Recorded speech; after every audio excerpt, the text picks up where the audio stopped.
सुरुवातीचीच बातमी महत्त्वाची आहे। आधी निवडणुका लवकर घ्या असं म्हणत होते, असं एकनाथ शिंदेंनी म्हटलंय। आता पराभव दिसू लागल्यानं निवडणुका पुढे ढकला असं म्हणतायत, असंही म्हणत शिंदेंनी विरोधकांवर निशाणा साधलाय। पराभव दिसायला लागल्यावर महायुतीवर आरोप करतात असंही शिंदे म्हणतायत। राज ठाकरेंच्या वक्तव्यानंतर एकनाथ शिंदे यांची ही टीका आहे। तर याद्या दुरुस्त न करता निवडणुका घेऊन दाखवा असं राज ठाकरेंनी म्हटलं होतं। मतदारांना ही माझी विनंती आहे की आमचे लोक ज्यावेळेला येतील, इतर सहयोगी पक्षांचे पण लोक ज्यावेळेला येतील, त्यांना सहकार्य करा। एका घरामध्ये 800 माणसं भरली जात आहेत, नावं दिली जात आहेत। 700 माणसं, 800 माणसं, 1000 माणसं, 500 माणसं जे मतदार नाही आहेत, पण अशी सगळी खोटी नावं भरून हे निवडणुकांना सामोरं जायचं म्हणतायत।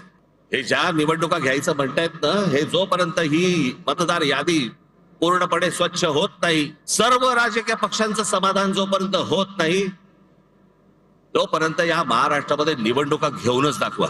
या महाराष्ट्रातल्या निवडणुका शांततेने पार पाडायच्या असतील, पहिली ती मतदार यादी स्वच्छ करा।